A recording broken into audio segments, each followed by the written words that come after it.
We're going to call the work session to order. This is for the electronic meeting, January 12th, 2021. Due to the increase of COVID, the cases in the area of this meeting will be closed to the public. Members of the public may observe and attend the meeting at the URL location above. So we've called the session to order. Items for review and discussion. What do we have tonight?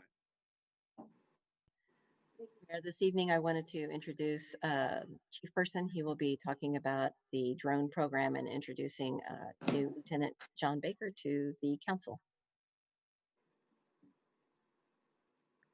Good evening, Council. In last year's budget, money was set aside to begin a drone program for the city of Belton. The program would focus mainly on public safety, but would also be available to other departments within the city, oftentimes used by public works. We've seen it used in emergency management. And so city manager established a committee that would look into establishing this unmanned drone program. At about the same time, we were looking at our emergency management program and making some changes in emergency management. And last fall, then Sergeant John Baker was promoted to Lieutenant John Baker and became our Deputy Director of Emergency Management. What is unique in this is that John also has a background in the Civil Air Patrol. And for, I don't know, John, what, 15 years or more, you've been asking me to get some type of aircraft for the city of Belton. And I've had to throw him out of my office before, telling him, don't come back to me with any more requests for helicopters or airplanes or ultralights or hang gliders or anything. And then sure enough, this opportunity came up. John is qualified and has been working to advance his knowledge in emergency management, his different certifications in emergency management, and has studied the drone issued nationally and what is going on locally. So without anything else, I'm going to introduce Lieutenant John Baker. John is the chairperson of the committee, and he's going to fill you in on what's been going on and what the proposal is that's going to come before you all during the regular meeting tonight. So, Lieutenant Baker, it's your floor. Can everybody hear me? Yep. Okay. So this evening we're looking at a proposal to actually acquire 4 drones. 3 of them are the same, the Mavic Enterprise Dual, and then the new Matrice 300 series. The goal that we have set forth is that we have to provide service to all the city departments that might benefit or have requests for aerial services. So we go from well beyond just public safety and emergency management to looking at public works, city developments, community development. We're going to do that with these different drones, and we've selected drones that have the option, have some different sensor options to them, so we're not limited to just one particular type of mission because we have so many different missions we have to try to accomplish. The Mavic Enterprise Duals that you see, they have a color and a thermal imaging capability. They're very fast to deploy, so you can get them out in emergencies really quickly. But they're also very very small. They're when they fold up into a case, you can carry them around or send them in the front seat of your car. So they're very versatile for all the different departments that are using them. And then the larger of the drones, the Matrice 300, it has the option to change sensors or move cameras around. So the way we're planning to configure it now is with the color and clear camera on the bottom along with the spotlight. But if, for example, Public Works decided they wanted to do a bridge inspection, look underneath the bridge, we could move the camera to the top gimbal, which is rather unique to the drones that are out there. A lot of them don't have a top gimbal option. So our program is going to be set up so that we're going to follow the accreditation guidelines of the Airborne Public Safety Association, of which I've been a member of for many years. And through that, then we also will do our certification through the FAA Certificate of Authorization, which by doing it that way, it allows us to set our own training standards and guidelines, which again, follow the Airborne Public Safety Association's accreditation standards. Our operating manual is already set and ready to go. It's pretty thick when you're following someone else's accreditation guidelines. And it outlines our trainings. We have a 4-hour training program set up because we have to use both pilots and ground observers. It's a 2-person operation to help ensure safety of the operation when we're flying around the city and above our citizens. Accountability is for us. Those are set up within the operation manual because there are different people assigned different jobs. For example, safety, there's a safety officer to make sure that they review all of our operations, make sure those are handled safely. There's also a liaison person to make sure that we're coordinating with Life Flight Eagles so that we don't interfere with their operations should they be coming in or out of the city during times of emergency. Are there real questions for me? I know you've got a small packet there that might raise some questions. Councilman Trust. I know that the Mavic 2 or thereabouts has a battery about 30 minutes. Are these a lot longer than 30 minutes? The Enterprises run about 30 minutes, kind of depending on what type of modules we put on there.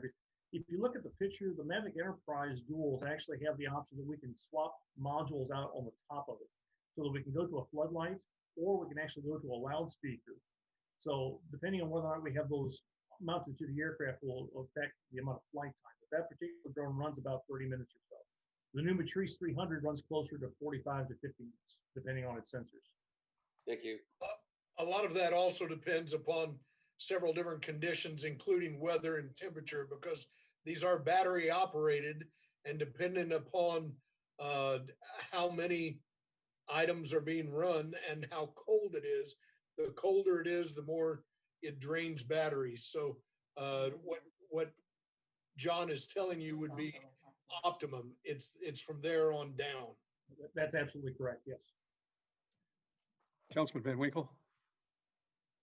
Yeah, John, have you had the opportunity to fly both these models?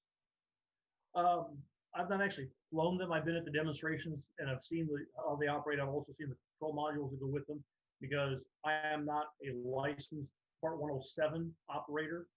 So they're not going to, and the drones are kind of expensive. They're not just going to hand it over and say, here, fly this. But I've had an opportunity with multiple different demonstrations and some trainings specific with the incident command system on integrating these aircraft into manned systems. Okay. The other question I'd have would be, how many anticipate qualifying with this, and are we going to have someone outside the police department also qualify, community or public works needs to use them? Absolutely. The plan right now, because of the it's a 2-person operation, is that we're going to have 3 officers who specifically trained as pilots. The fire department is going to have 2 people trained as pilots for sure. And then both Shane Smith and Clayton Turnbow in Public Works will also be trained specifically as pilots. And that's the initial plan. Those folks will then share kind of an on-call rotation. So, and then the police department will house 2 of the drones. The fire department will have their own. Public Works will have their own. So they won't necessarily be dependent upon one or the other to come out and do a job for them. But because of the possibility for city emergencies, all those people then, they're not required to be police officers just to go up and fly and look for somebody. So unless we're actually involved in a search warrant operation, those people who are operating may or may not be police officers at the time. They'll be any one of the number of city employees. Thanks, John. Appreciate it. Councilwoman Davidson. Is the training included in the cost estimate or the budget? Because we're going to do our program under the Certificate of Authorization, we are responsible for establishing our own training and guidelines. So what I did was a few years ago, I was sent to a 3-day course to learn to do the academic part of drone operation. Well, that particular course covers every kind of drone that is flown, whether it's multi-copters, helicopters, fixed. So I took that program apart and put it back together so that it covers only the multi-copters that we're going to fly. It's a 4-hour program that is already certified by Post of Jefferson City so that officers and other people within our city can get credit towards their professional licensing.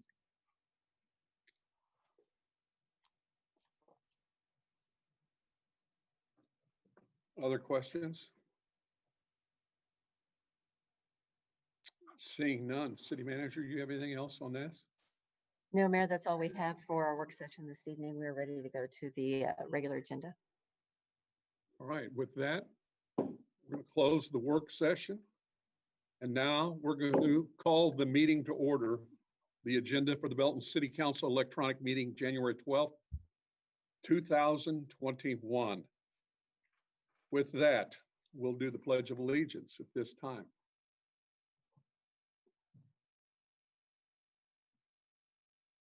I pledge allegiance to the flag of the United States of America and to the republic for which it stands, one nation, under God, indivisible, with liberty and justice for all. Amen. Okay, could we have a roll call, please? Mayor Davis, Here. Councilmember Savage, Here. Councilmember Lathrop, Here. Councilmember Trutzel, Here. Councilmember Van Winkle, Here. Councilmember Clark, Here. Councilmember Finn, Here. Councilmember Davidson, Here. Councilmember Peak. Here. Thank you. Personal appearances. Who are we going to have this evening? Mr. Mayor, thank you so much tonight. I'd like to introduce to you Todd Schuler. He's the audit manager for the State Auditor's Office, and I believe he's online and on Zoom with us. Andrea, if you'd let him into the meeting. Hi, everyone.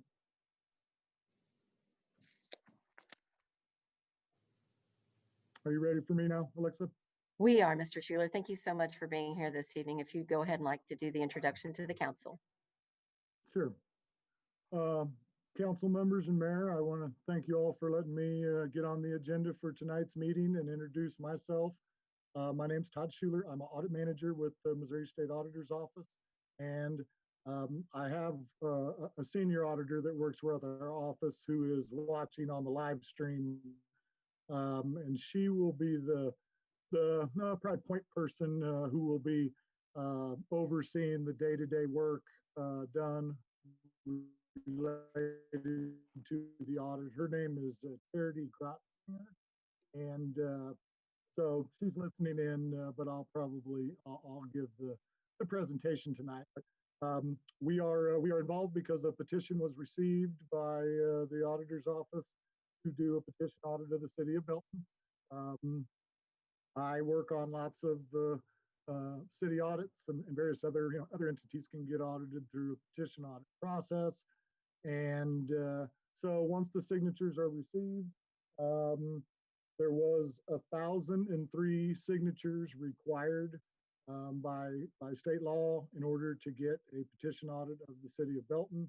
The citizens submitted and had verified 1,190 signatures. So once the requisite number of signatures is reached, then we notify the city, which of course occurred.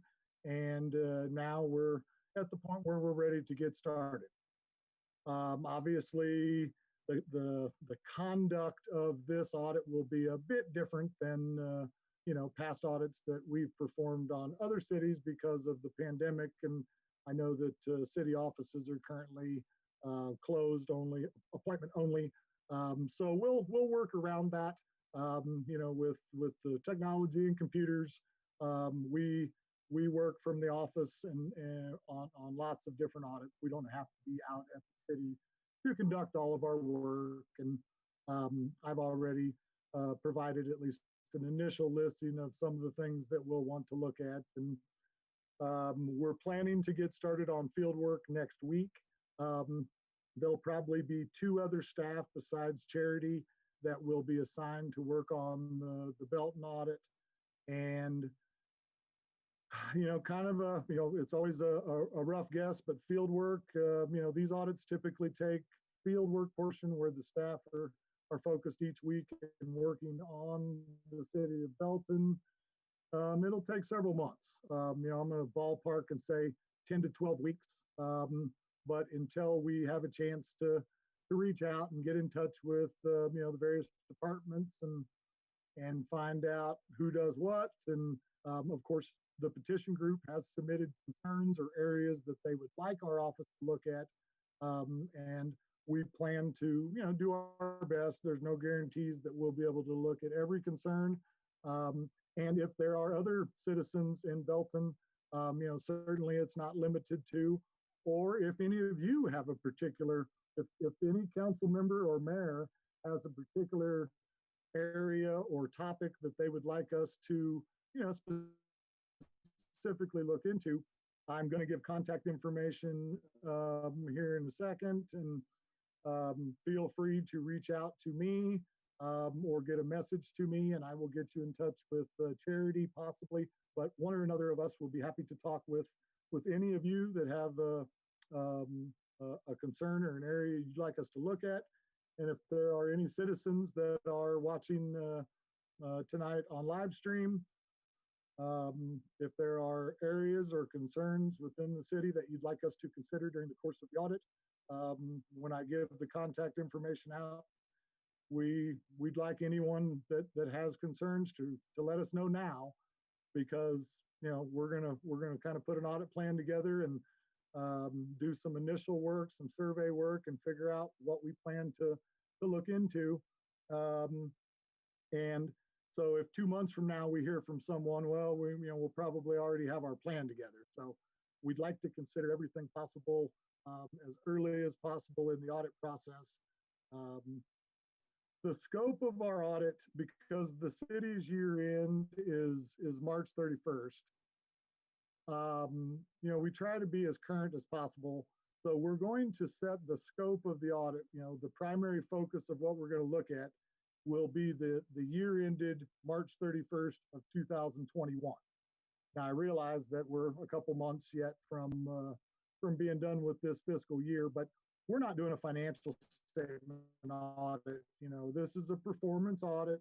So we're looking more at processes, compliance type of issues. And, I don't want to set the scope for 3/31 of 2020 because frankly, with the pandemic and the way things are, I'm sure there's been some processes that have had to change, with the current time. So, and we'll still be working on, I'm anticipating that field work will go on beyond 3/31 a little bit. So if there is any final year-end numbers or things that we need to put in our report, we'll be able to obtain those once the year ends. But the objectives, overall, the objectives that we'll use for this audit will be to review internal controls within various city departments and look for areas where internal controls can be strengthened.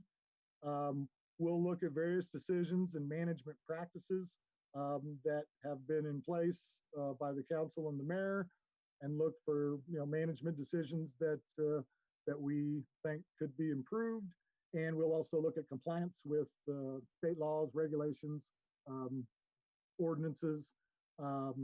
Just kind of depends on what areas we get into. So we will be looking for fraud.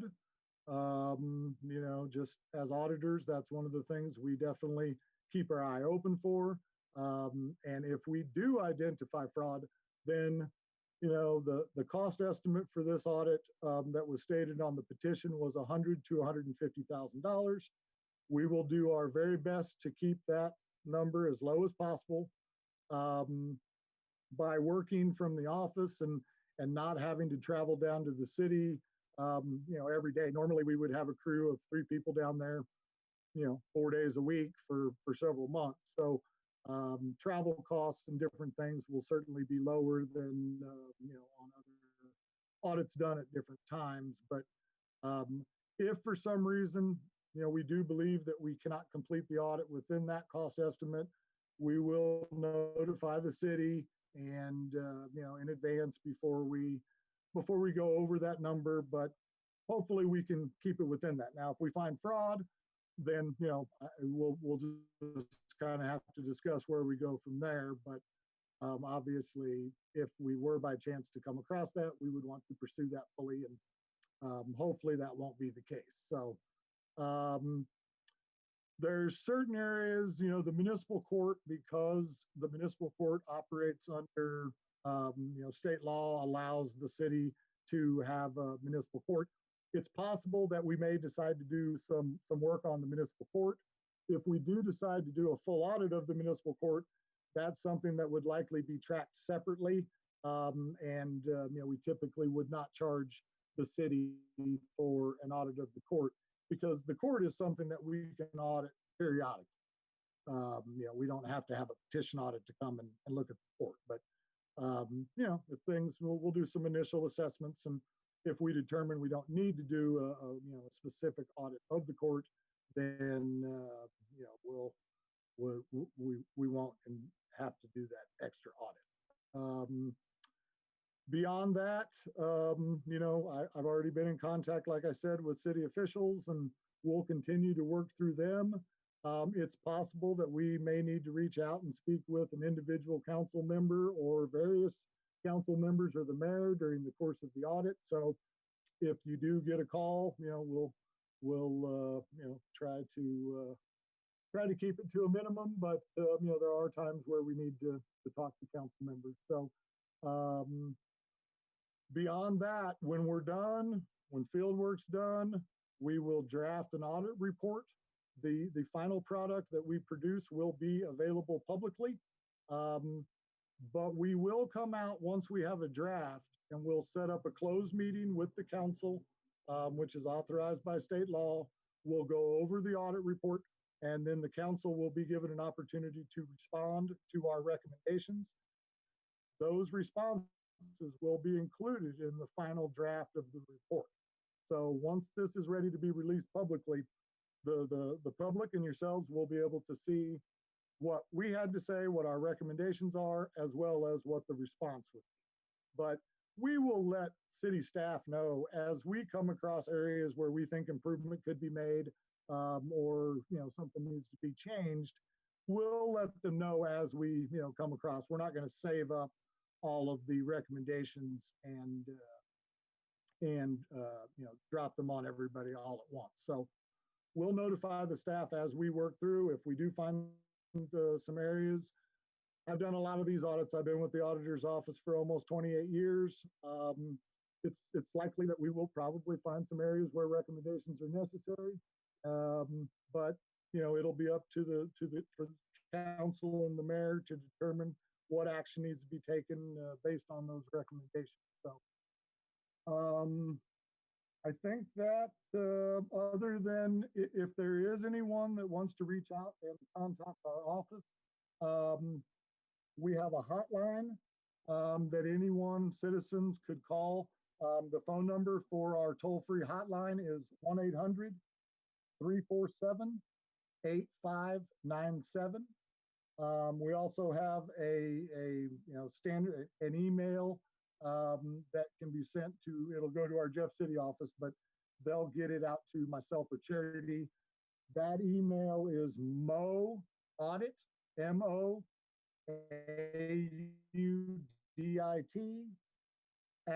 @auditor.mo.gov.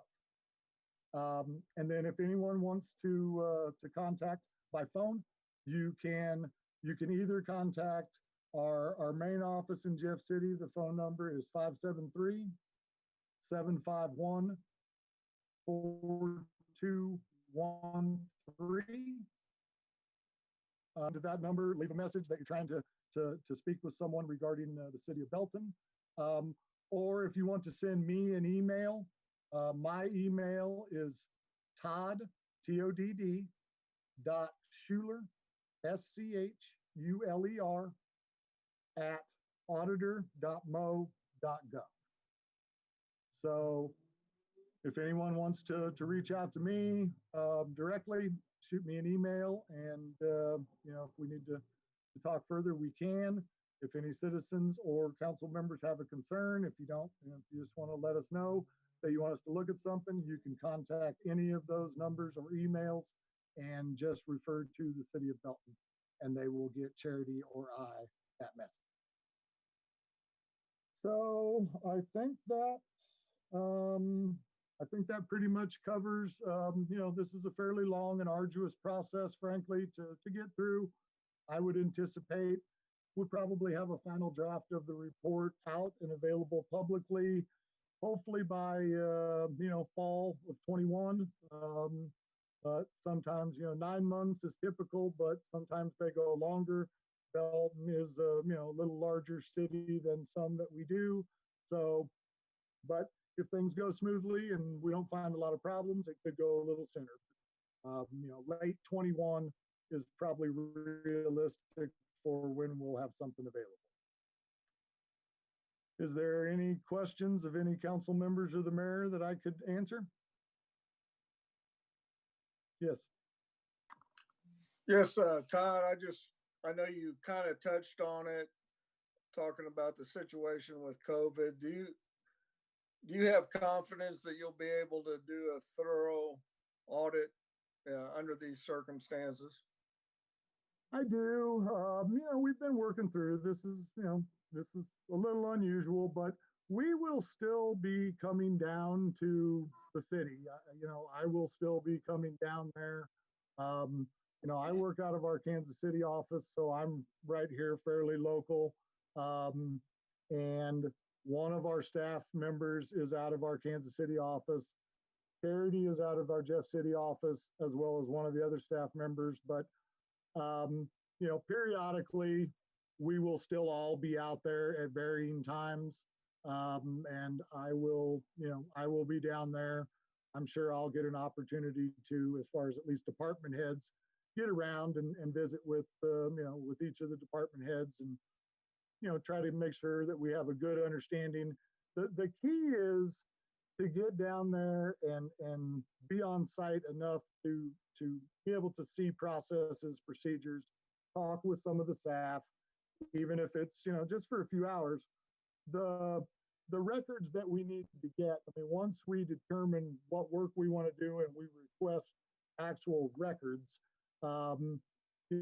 sitting in our office or sitting down in the city, we've actually, for the last several years, tried to cut back on the amount of travel that we do on petition audits, because it saves money, and it's more efficient in some instances, to work out of the office than it is to come down to the city. Plus, it'll make things a little easier on city staff. We certainly don't want to overburden staff. This is an unexpected audit that isn't planned for. All of the city workers are still going to have to do all of their regular work. So we're going to do our best to not monopolize all of their time.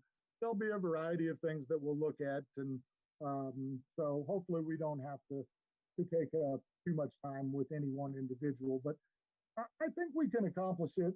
Certainly, if anyone has any concerns as we work through, please reach out. I think as long as we follow the protocols that are out there and all work to stay safe, we'll make as many visits as we need to the city in order to get the information that we need. So I'll kind of just have to work with Charity on, how often we come out. And, but yeah, I don't want us to, spin our wheels when we could come down to the city and talk with someone. But frankly, talking on the phone sometimes is just as easy as talking in person. As long as we know what records are maintained and how things are maintained, that's going to be the key. So I believe we can accomplish it. We've been working with it now for 6 to 8 months, so don't have a ton of experience yet with considering the number of audits that I have done. I think I'll be able to make something work well for. Okay, well, thank you for that Any other questions? information. I Sure. I just wanted to be sure if we're gonna spend this kind of money, we get our money's worth. And that, as I've said before, when talking about the audit, if we can find something where we've either made mistakes or can do things better, I'm all for that. So thank you. Sure. And honestly, my goal here is I want this to be a positive experience for the city.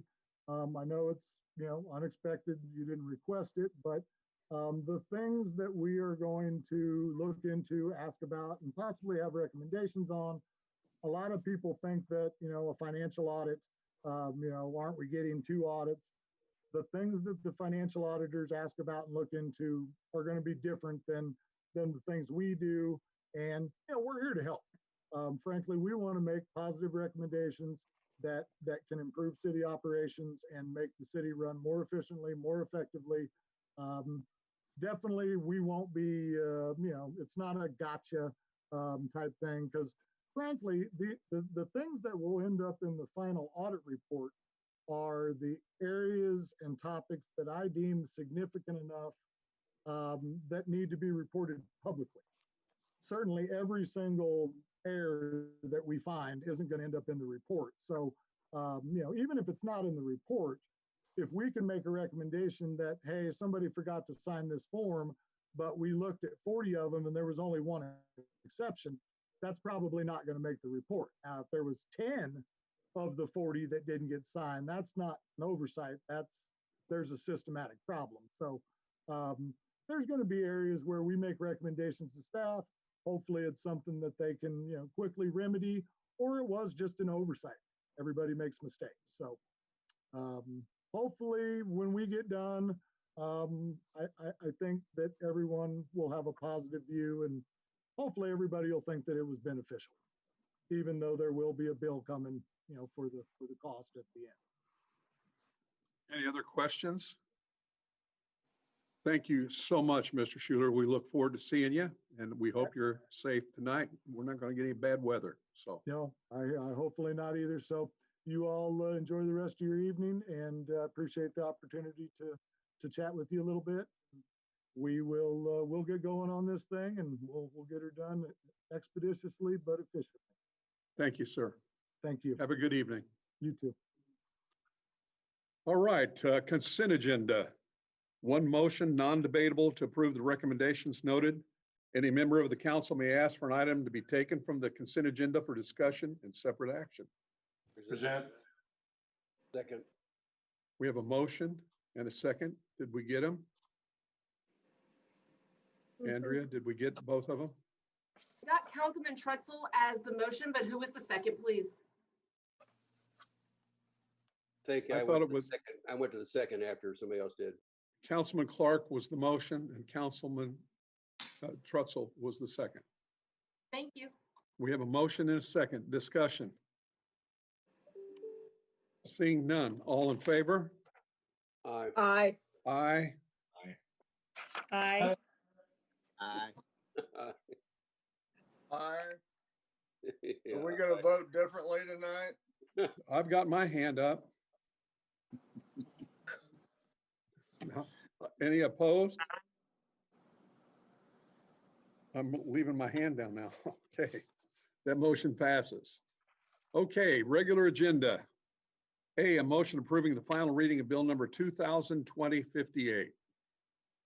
An ordinance amending sections 1-5, 28-8, 30-6, and 30-9 of the Unified Development Code to advance new regulations, address conflicts, and revise wording to provide language that is easier to understand for all users of the code. Present. Second. We get a motion and a second.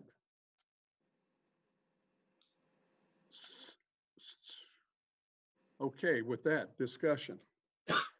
Mr. Mayor, just to let you know, and as a reminder, only the items that are in bold on this ordinance with the strike through are amendments to our current UDC's current provisions. So I know that there were some questions this evening, but I just wanted to put that there, that if you still have the documentation from the last meeting that showed what those items were, that helps clarify that. Okay, questions? Councilwoman Davidson. I just wanted to clarify. So we added, looks like we added photos of the specific fencing that we discussed in our last meeting. Is that correct? Those photos were included as examples. Okay, all right. Thank you. Other questions? I have one. Councilman Lathrop. At the last meeting, when we was talking about this, we talked about the signage, and one of the things that was asked, did that include a flag being a political sign? And the answer that we got was yes. And another one was cars sitting in a driveway couldn't have signs on them. And I just wanted to clarify that. This evening, I'm going to turn to Dave Clemens and Patrick, who worked on this ordinance, to please reply. Okay, good evening, everyone. In response to Councilman Lathrop's question, the current Unified Development Code sign ordinance has a definition of a sign, and it includes a great variety of things. There's a number of things that are considered signs, and one of those things is a flag. The flag is considered a sign as defined in the code. There's also a provision for vehicle signs are prohibited. Not necessarily signs on cars, Mr. Lathrop, but in my experience, where this has come about before, it's painted box vans parked in front of a retail store or something like that is the circumstances that I'm most familiar with. Those are considered signs, and those are prohibited from public display. And you're saying a flag is a sign? Our code defines signs and includes flags as signs.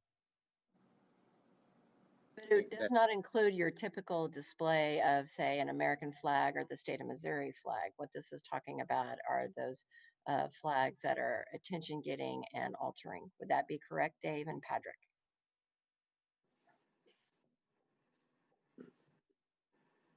I would say yes. And again, just to drive the point home, the current sign code already defines flags as signs. There's no amendment to the code that makes flags signs. They are already considered signs under the current UDC.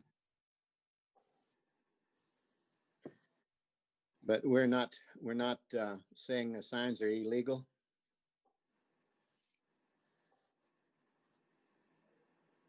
No, I do not believe so. Okay.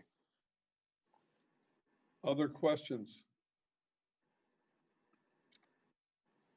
Councilman Savage. You made the mention of vehicles, which was concerning to me to start with, in respect to just exactly these guys come in and do work, has a sign on the side of their van, but you more cleared it up tonight when you said particular van sitting in front of business. I'm wondering how often have we seen that to be an issue as far as a nuisance issue? It came from somewhere, so I'm kind of trying to get a background on that. Well, that's a great question, Mr. Savage. I think that, gosh, in the 3.5 years I've been helping you folks out, we've never really had a complaint about a vehicle sign. And I can say that our code enforcement staff are pretty darn busy with tall weeds and brush and junk trash and debris, and we don't proactively drive down North Scott and identify trucks parked in front of stores as being a violation, although it technically can. I think what this code does is it gives us the opportunity to enforce something on a complaint basis, on a case-by-case basis. So I think that's what it's there for, and that's what it will be used for primarily. And I could see an example of possibly a van that was kept licensed, that was probably not running, that was sitting there for months on end. I could see that, but I just want to be cautious that we're not using it for abuse. And it doesn't sound like that is the intent. I would hope it would stay that way. Thank you very much. You're welcome, sir. Any other questions? Seeing none. Maybe we have the roll call. Councilwoman Peak, Aye. Davidson, Aye. Finn, Aye. Clark, Aye. Mayor Davis, Aye. Savage, Aye. Lathrop, Aye. Trutzel, Aye. Van Winkle. Aye. That motion passes. B, a motion approving both readings of bill number 2021-01. An ordinance approving grant money from the Department of Justice for a project called Expansion of Current Body Worn Camera Systems in the amount of $22,872 with a 20% match by the city of Belton. Present. Second. Got a motion and a second. Discussion.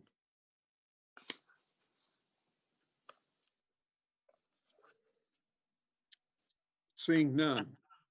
All in favor? Aye. Aye. Aye. Aye. Aye. Any nays? That motion passes. Mayor, can you hear me? Yes, sir. I did have a question, but I believe I have the answer as well. So I want to verify on that, that'd be coming out of the public safety money, the 22% or 20%. Is that where it's coming out of? That's the question, is the money out of the sales tax? I'm going to defer to Sheila on that as to its proper location in the budget. Sheila, is that where it's at?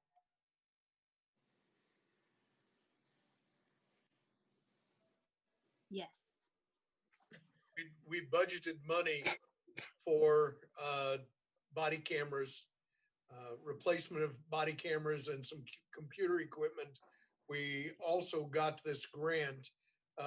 We will fund the match out of what was funded in the budget. We'll take the grant money and then have some additional money that will allow us to further enhance the body camera system and the storage. Thank you.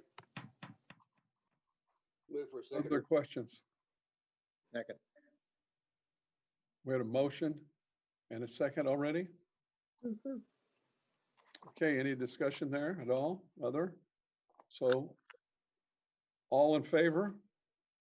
Aye. Aye. Aye. Aye. Opposed? That motion passes.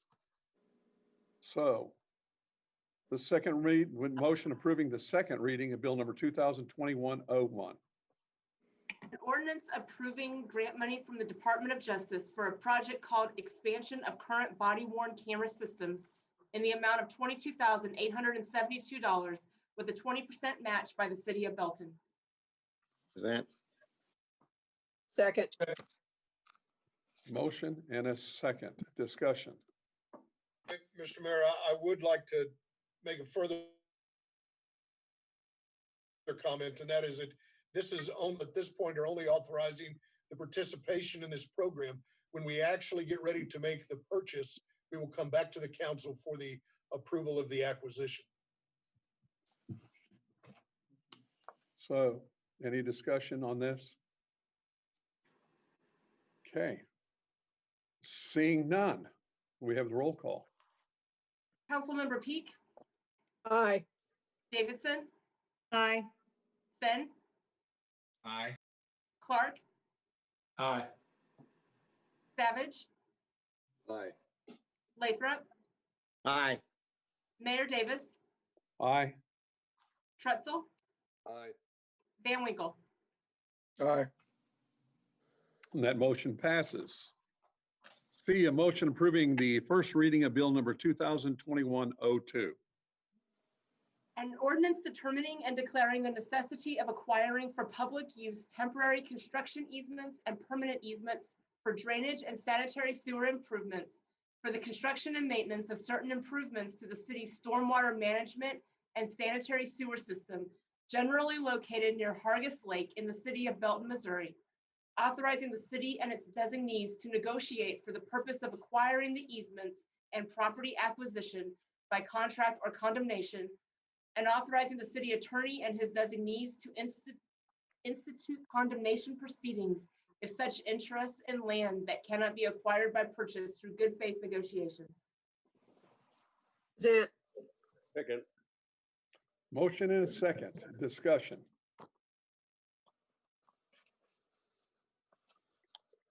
Seeing none. All in favor? aye. Aye. And aye. Those opposed? That motion passes. Okay, City Council liaison reports. Councilwoman Davidson, are you up? Yes. So I'm going to read over some notes from the latest director's communication. Our meeting was on December 21st. These numbers are from the previous month, so November 2020. A recent spike in COVID cases has caused another rise in cancellations in the past month. We've had an increase in cases among our members. We're communicating these cases to our memberships. More and more masks are being worn by a lot of High Blue Wellness Center visitors. Daily pass revenues continue to be a positive revenue source. This is the trend throughout the metro area, speaking with several directors around the area. Let's see here. And then a couple of updates. First, about the High Blue Wellness Center. There's been a High Fit Challenge. This is a free community program. It's filling up. They've received great feedback from the community for doing this, and the trainers are excited to get going on the program. The trainers have also been doing a lot with Facebook Live. If anybody follows them on Facebook, their live classes are soon to be replaced with streaming classes through the Mind Body app, which is a really cool move. It will be free to keep the current members engaged if they are not comfortable in coming in. So they can just download the app and take the classes that way. And they're hoping that it will bring a new revenue stream in for those who are not members. It was brought to my attention that they're also working with the city employees to create a wellness program. So that's great. They're also doing a kettlebell boot camp soon. And then in terms of marketing and special events, they're still hard at work planning for hopefully a return to normal for 2021.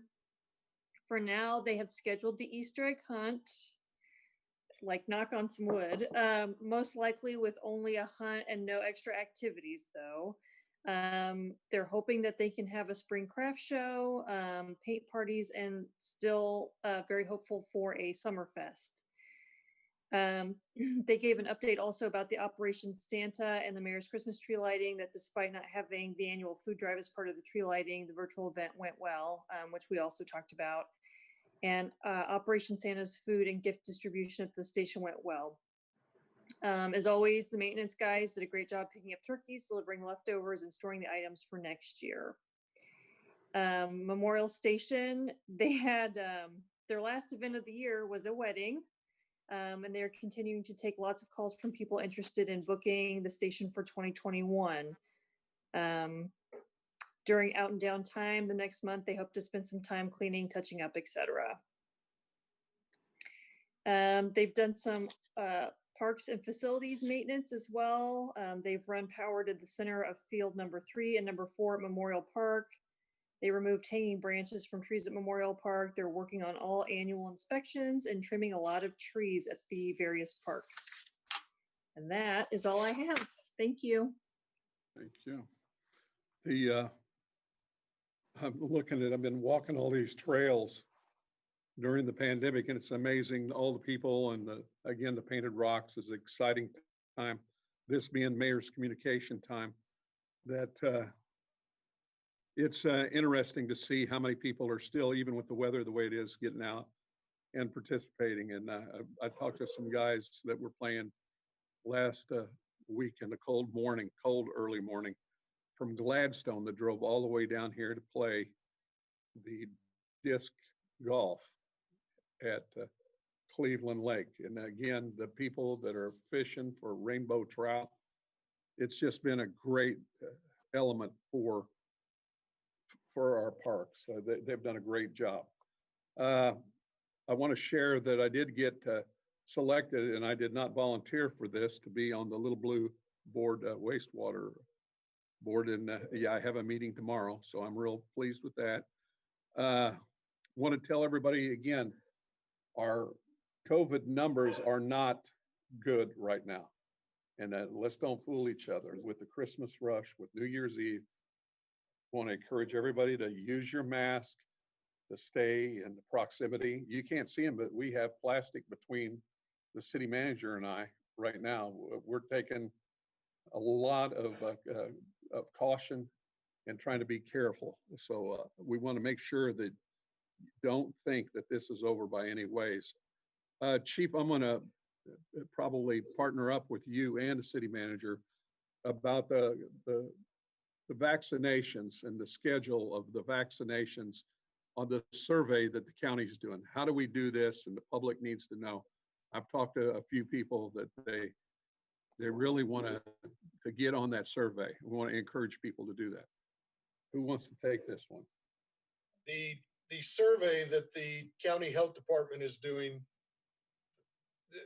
there's been some misconception that this is a sign-up sheet for people to be able to sign up to take the vaccine. What it is more of a listing and a pointer system so that people can take the survey. The health department then will have information as far as when your particular category of shot becomes available. They can get a hold of you and direct you to a location to register to get the vaccine. That may be the health department, it may be a healthcare provider, it may be one of the pharmacies. But at this point, what that is merely a survey and a pointer system. It's not actually signing up to take the shot. Okay. Did anybody have any questions on that, or any? Councilwoman Peak, okay. So do we have any idea, has the health department / county commissioners, who's ever kind of overseeing this, have they spoken with the CVSs, the hospitals, the Walgreens, to have, to kind of have something in place for whenever the vaccine does become available? And do they have any idea when they will receive, or will these vaccines for the county go to these locations? I really hate to speak for the county health director. I'm dangerous in the amount of information that I know. I'm sure that all of us have seen the frustration nationwide about the distribution of vaccinations. In Missouri, the initial vaccinations going out to healthcare providers and then our long-term care facilities have been Moderna vaccinations. The state cut off the availability of the Moderna vaccination to the healthcare providers and made those available to the long-term care facilities. The hospitals that have the ability to store the Pfizer vaccines have gotten doses of the Pfizer vaccines to help distribute to healthcare providers. And they have begun in some areas providing those also to first responders. That being said, that is not the state's plan. The state's plan is to push it out to the local health officials. Our local health official in Cass County is working towards having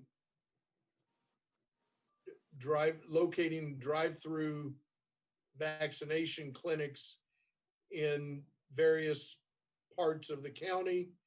And they're also hoping to rely on our other healthcare providers and pharmacies in order to provide those to the general public. That being said, we're still looking at months down the road before the second and then third tier of eligible vaccines are going to be distributed. The CDC released some updated guidelines today, and that may change some of the plan going forward.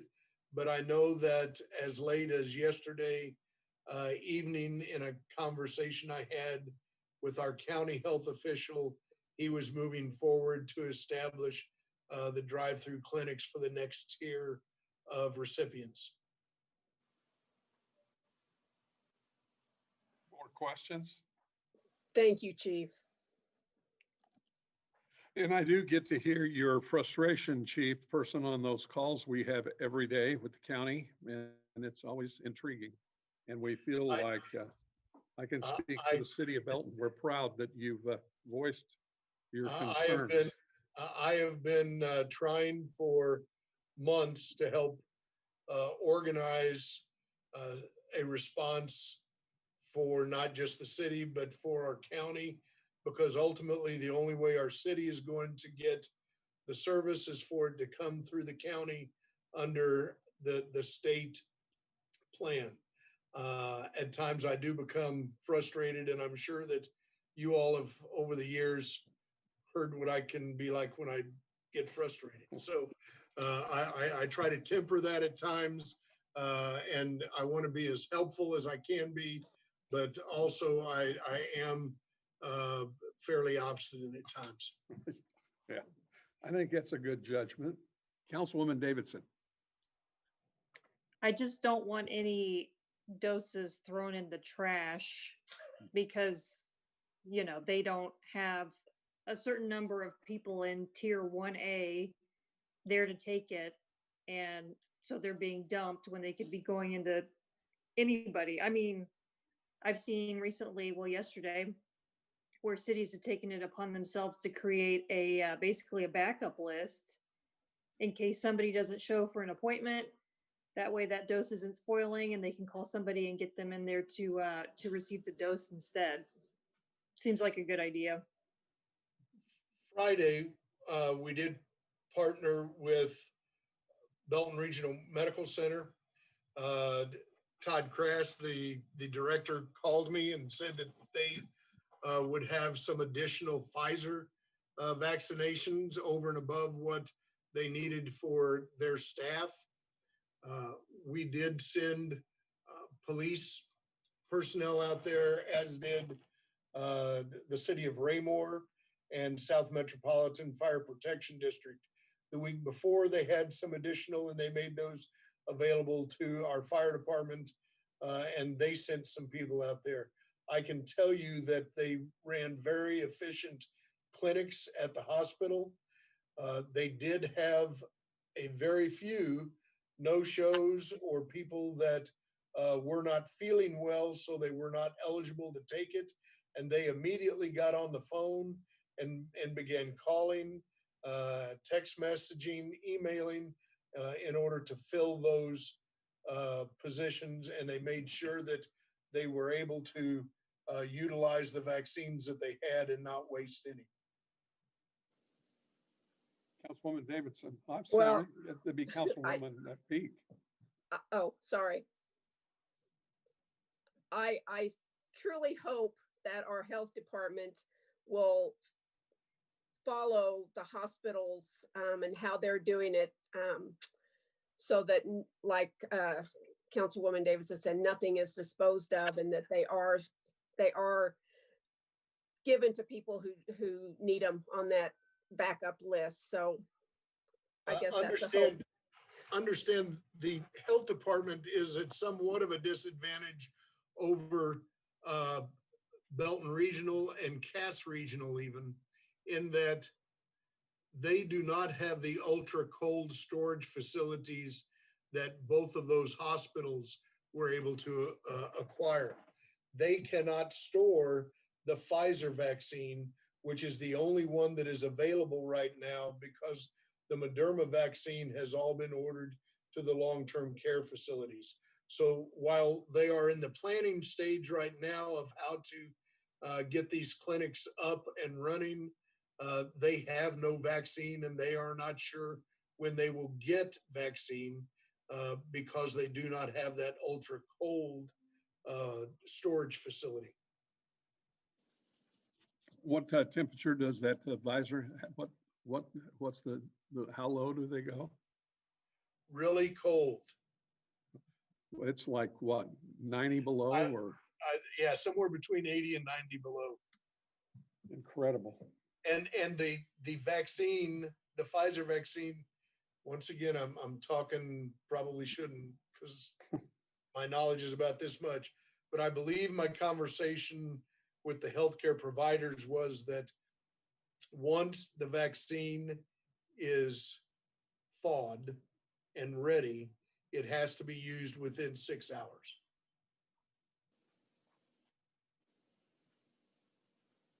So we have to be really organized.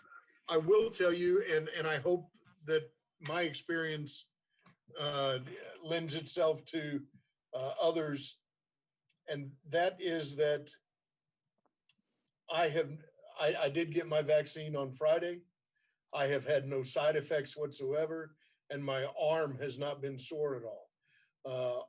Of all of our employees that I've spoken to, none of them have had any side effects, and no one has experienced extreme discomfort. We'll have to see how the second dose goes, but there's no reason anyone should be afraid to get that vaccine. It's no more discomfort than any other shot that any of us take. That's good to hear. Anybody else on mayor's communication? Let's move on now to city manager's report. Thank you, Mayor. Wanted to just remind everybody that we are into a new year, and so meetings will be regular from here on out for a while. Our next meeting is Tuesday, January 26th, followed by the 2 in February, which is the 9th and the 23rd. Coming to department reports this evening, we have 2 reports. One is from the police department and one from economic development. And Chief Person, I'll let you start. Okay, I bring some good news to you all this evening. If in November of 2018, the council passed an ordinance dealing with security and ranking and tiering of our hotels.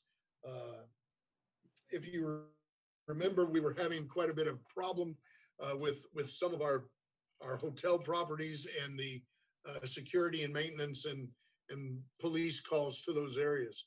We did some research, looked at how some other communities were doing that, and we tailored that to Belton and what we could do in Belton. We ended up with a 3-tiered ranked system whereby using an equation, we take the number of calls for service and divide that by the number of rooms that one of our facilities has, and we come up with a ranking or a tier. At the time that was originally done in January of 19, we ended up with 2 of our properties being ranked unsuitably. One of those ended up being the Econo Lodge, which at the time ended up with a ranking of a 2 and was very, very close to being a 3 ranking. The other one was the Belton Inn that ended up with a tier 3 ranking. We met with the management from those facilities. They made certain changes, which are outlined in the ordinance. As a matter of fact, the Belton Inn even went over and above what was being required by ordinance. Some of those changes, depending upon where they fall in the ranking, include on-site security guards, sign-in logs. They may have additional cameras and lighting. The Belton Inn changed out all of their lighting. They added additional cameras. They even went in, and we all remember what that property looked like at the time. They cleaned out the brush that had overgrown the property. They repaired their parking lot. They even cleared out brush along the railroad tracks that was not their responsibility. And I'm happy to tell you that based on that, the Econo Lodge is now a tier 1 hotel. They have dropped all the way down from a 0.96 calls per room, which is almost 1 call per room, to a 0.42 calls per room, which is down in the tier 1 ranking. That's a reduction of 50%. The Welcome Inn has done even better than that. They've gone from a tier 3 in January of 19 to a tier 2 in January of 20. And just now they have gone down to a tier 1. They have dropped from, let me get this right, having 1.44 calls for service per room in 18 to now having a 0.36 calls for service per room.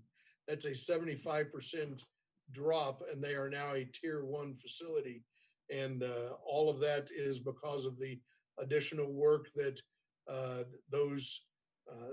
that the management for those facilities have put in. I also want to recognize the extra work that our officers and staff have put in, especially Lieutenant Davis. Dan has worked very hard on this, met with those facilities, and he's the one that compiles all of the statistics for that. So I would just tell you all that you did a good thing with this ordinance, and that it has reduced the number of calls for service, and it has caused those facilities to improve their business operations. And I'd take any questions that you might have on that. Councilwoman Peak. You're on mute, Lori. That is very good news. That tier program has really worked well. Those are the 2. How have all the others stayed within the tier 1 to tier 2? Yes, all of the others were already, they started out at tier 1s and they have remained at tier 1s. I believe there's one that may have some issues, but it's almost more of studio apartments than it is actually a hotel. Great. Thank you.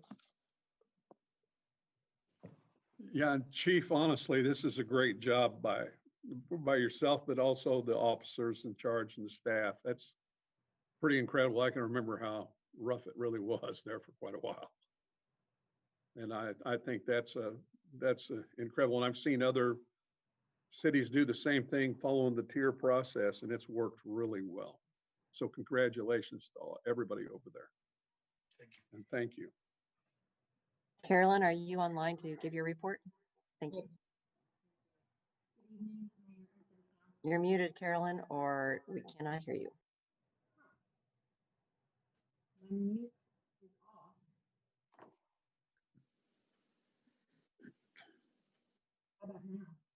You're not muted, you just have really bad sound. You're too far away from the mic. Okay.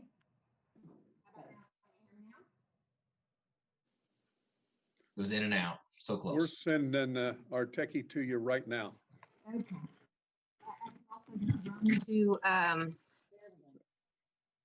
To Dave's office. No, actually, you're fine now. Go ahead. I am. Wow. Yes. Okay. All right. Amazing. Jordan, we're good. Thanks a lot. Okay. Sorry about that, everybody. So good evening, Mayor and City Council. I'm pleased to present tonight the annual report for 2020. And for those of you that picked up your agenda packet earlier this week, a copy was attached. I also sent out an electronic file today via email to all of City Council, and the report is also available right now as I speak on the Economic Development website, which is www.choosebelton.org. And it has also been posted to the Economic Development Facebook page. And I also have our hard copies available if anybody doesn't have access to the internet or would like a hard copy. So again, in a most challenging year, the city of Belton achieved remarkable progress. And I'm just going to very briefly go over the highlights of the report because everybody can read and nobody likes to be read to. So in a nutshell, we had $147 million in capital investment in 2020, 3 million square feet of new construction, 164 residential permits were issued, and 2 Class A apartment developments were approved. One is the Encore, which is the North Point development project, and that is located at 163rd and Turner Road. And also the Center 301, which is a Case development project, and that one is located on Markey Parkway, right behind Target and Home Depot. And between the two of them, there'll be 628 total new units. Both of those projects are expected to break ground in March, and so we're very excited about that. Also in 2020, the city of Belton attracted 3 national companies, which will be bringing 2,000 new jobs to the city of Belton. Those companies are Progress Rail, BoxyCharm, and Chewy.com. And proud to say that the Chewy project made the Kansas City Business Journal's list of the top 10 real estate deals of 2020. So really, really proud of that.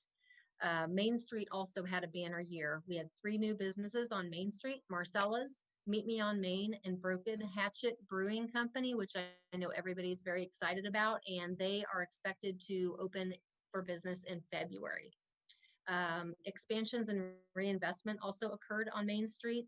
The Belton Chamber of Commerce moved and expanded their operation, as did the Belton License Office, also reinvested in Main Street. So information is also provided in the annual report on Belton's residential growth, which all saw a banner year that we're very proud of. And most of the activity occurred in the Tradition subdivision and also the Autumn Ridge subdivision, and both are along Mullen Road. The Economic Development Department, along with the Planning and Building Department and Engineering Department, we work together very closely and strive to provide a simple process for development. And with that, that completes my overview of the report. And as I said, anybody can find it online right now at www.choosebelton.org or on the Belton Economic Development Facebook page. Councilman Clark. Hey, Carolyn. So why did you only put like 275 jobs in for 2020 and not the 1,600 jobs in for 2020? Because those jobs are coming in 2021. I didn't feel it was appropriate to count those jobs. Chewy is not operational. They haven't even begun the hiring process. So those jobs will be accounted for in next year's report, in the 2021 report. Well, I guess I'm assuming that it's in the commercial investment. It's also in the square footage, but it's not in the job report. I assume it'd all be together then. So anything that is in the investment are permits that were received. So it's a fine line trying to figure out when to start counting something and stop counting something, but that investment actually did occur. We did issue those permits, so I felt like it was appropriate to count it in fiscal year 2020 or in the 2020 annual report, because the investment has been made. The jobs have not been created yet. They haven't begun the hiring process. So those numbers you will see in next year's report. I just felt like it was the most fair way to do it. I guess you just have the word estimated on there, so I just assume estimated mean that we're projecting have that many jobs. I mean, whatever, it's all good. So I just wanted to clarify. Thank you. Appreciate the clarification. Councilwoman Davidson. Do we have an opening date for the Terrapin Care Station? I know in here it says first quarter of 2021. Do we have like a better estimate? I'm going to defer to Dave on that in the planning and building department. I think he's got a better pulse on what's going on with the activity. And no, I do not have an estimated date. They're still doing their tenant finish remodeling, and we have not scheduled a final inspection yet. Okay, thank you. What amenities, Carolyn, are coming to the Encore and to Case? Are they both have amenities? What's coming in? Absolutely. So, so the Encore, the North Point project, which is on 163rd Street, that one is going to have a pool, a clubhouse. It's going to have a walking trail. It's also going to have a public dog park that will be along Markey Parkway. And those are the top things that I can think of off the top of my head. The Case Development apartment, which is called Center 301 behind Target and Home Depot. That one is going to be a gated community with the same type of amenities, dog park, clubhouse, pool, workout center. So we're very excited about both projects. Outstanding. Councilman Finn. Yeah, I just want to say congratulations again to Carolyn and your staff. You guys have done an amazing job. You're really starting to move the needle on the residential side and what's available to people and where they can live in our city now. I'm really impressed. So thank you again for all your hard work, and we're looking forward to more projects as well. Thank you. Well, along those lines, I guess I should pile onto that the accolades that you're getting on the Kansas City level in the region, that our economic development team, our city's getting a lot of notice, and in the state and even in the national level now. So kudos to everybody. Staff's doing a great job. We got a great team. So we really appreciate the efforts. Keep it up though, will you? Be nice. Thank you. Anything else, City Manager? Yes, Mayor, thank you so much. I also wanted to congratulate Carolyn and her team. She has a new staff member, Jordan Lee, who's from Belton as a local person. Jordan's done a phenomenal job, and she and Carolyn make a great team. So they've done a really good work. And one of the things that, and I think Councilman Finn just really hit on it, is that we work on this report and we're working on this year round, and we all hear about it. But when you take a look at this report, even from a 500-foot level, not a 10,000-foot level, but from a 500-foot level, you see the great accomplishments that we've been able to achieve here. The leadership team here is great. Our frontline staff is awesome. And we've really focused on public service and servant leadership, and it continues to progress. And this is just a testament to that. So kudos to all of them. And we're not stopping there. That's our 2020 report. I want to let you know that Greg Rocos has been instrumental in working on a grant application for the North Scott Corridor area. It's made it through the first two phases at Mid-America Regional Council through STP, the Surface Transportation Program, and TTPC, and it's going to the MARC board in February for approval. And we hope to hear some positive news back on that. So, you know, we just, we don't stop whenever we have a report like this. And when we get a project, I want you to know that your leadership doesn't stop. We continue to go forward. And this is just a phenomenal team, and I couldn't be any prouder. So thank you so much. Outstanding. Have anything else for us this evening? That concludes my report, Mayor. Thank you. Okay, communication from any of the city council people. Councilman Clark, you got your hand up? Yes, Mayor. Sounds like tonight we created a new position. And I was just, looks like we got a new emergency management director that was introduced to us tonight. But they called him lieutenant, but our pay grade is like a 39 and not a 58, what a lieutenant pay grade is. And I haven't seen a budget change on that. So I'm just trying to figure out how we change pay grades without coming through council. In this situation, we looked at this position. This was partially funded through the through SEMA, and so it's within the purview of administration to be able to utilize the existing dollars that are within the budget. We looked for this position and to fill this position over numerous months. The correction is being made in the 2022 budget request that's coming through to be able to account for that change in order to be able to hire a comparable person to fill that position. Did you say we got a grant from FEMA? SEMA. Like FEMA? No, SEMA, State Emergency Management. Okay. I guess I don't remember that grant either, but I mean. Yes, and I'm sorry, Councilman Clark, at the beginning of budget this last year, one of the things that we talked about is that we would have to be awarded that grant before we would hire for the position. So that's why you're seeing the hiring for this position so even that much later in the year, is because we had to get information back from them that they approved that grant. I mean, me personally, I mean, Dave, also you may paid not, quite a good one for it, but I just look at a big jump in pay that wasn't ran through the budget process is all I'm worried about, so. during the budget process, we did talk about the EMPG grant. The EMPG grant is a grant. It is federal money passed down, which is FEMA, passed down to the state emergency management, which is SEMA, to the local, in this case, BEMA, Belton Emergency Management. So we have had an EMPG grant for several years. Last year, when I submitted the grant, we did come to the council. The grant was expanded to allow for a deputy emergency management director. The chief of police is still designated as the emergency management director for the city of Belton. We wrote in there a position that would be the deputy emergency management director as a civilian position at a lower pay grade. You are correct.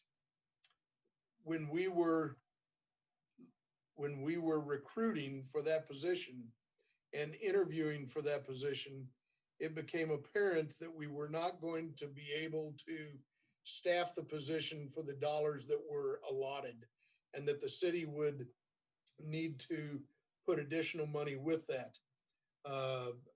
In conversation with the city manager, it was felt that actually moving that position to a commission position within the police department would be the best way to go. And so a lieutenant's position was created.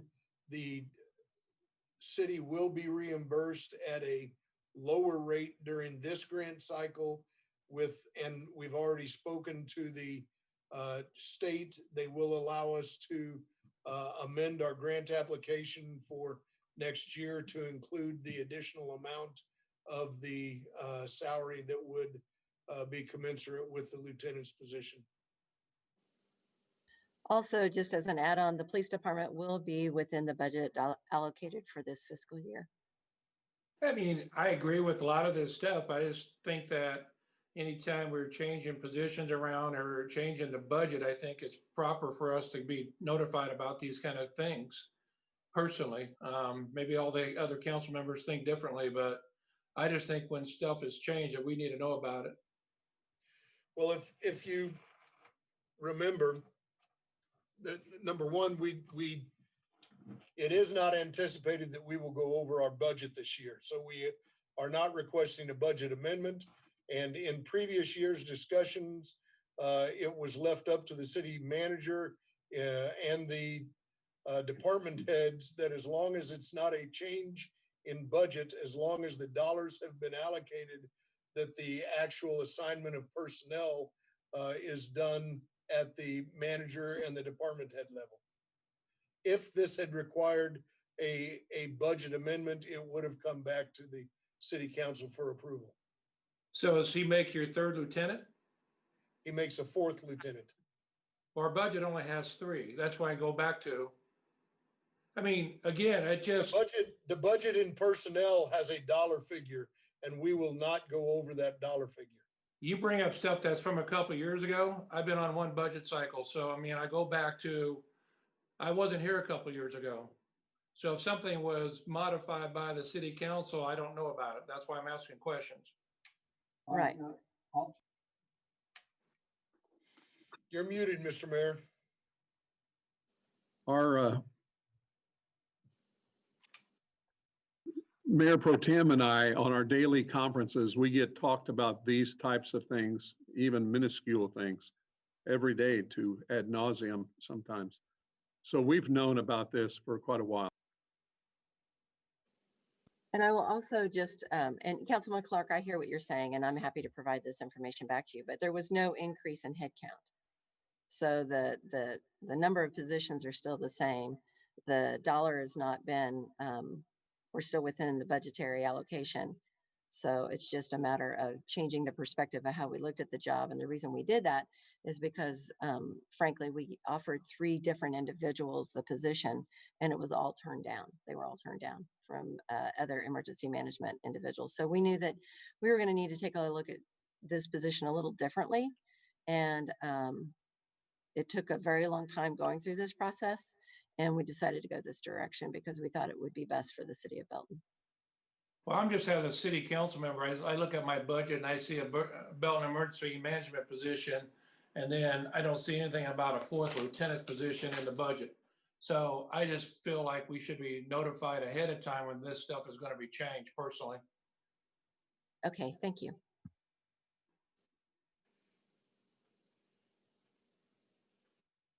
You're muted, Mr. Mayor.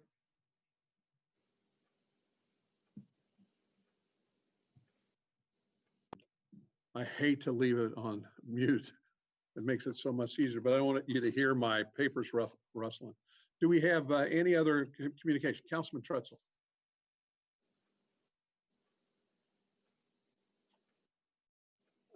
I think, the discussion comes down to, are we going to micromanage or not? I'm kind of let the department heads make those decisions rather than some of the stuff coming before the council. If you're within budget and how they spend their money within their budget is probably, the best determination, but I'm not into micromanaging. Anybody else? Anything new or old, either or? Councilman Savage. I don't have anything new or old. It's current though. I think I probably shouldn't even step in here, but I don't see micromanaging. I think just a report, informational. You and Mayor Pro Tem both knew. Maybe just a little more communication is what I've heard through all this.